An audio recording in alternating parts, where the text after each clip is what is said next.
লক্ষ্মীপুরের তরকারি বিক্রেতা সাধন বালার পাশে দাঁড়ানোর আহ্বান। সাধন বালার স্বামী নন্দলাল দীর্ঘদিন ধরে অসুস্থ।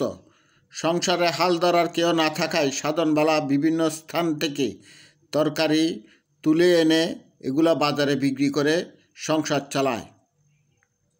সাধন বালার তরকারি বিক্রির স্থান লক্ষ্মীপুর চকবাজার জমে মসজিদের সামনে।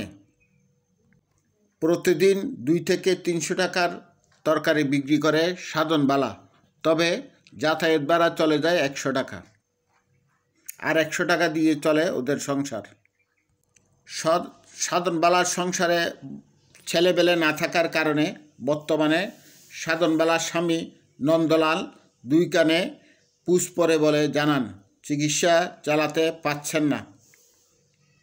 এই সাধন বালা দীর্ঘদিন ধরে তরকারি বিক্রি করতে দেখা গেছে, কিন্তু গরিব অসহায় হওয়ায় ওদের চিকিৎসা চালাতে পারছে না।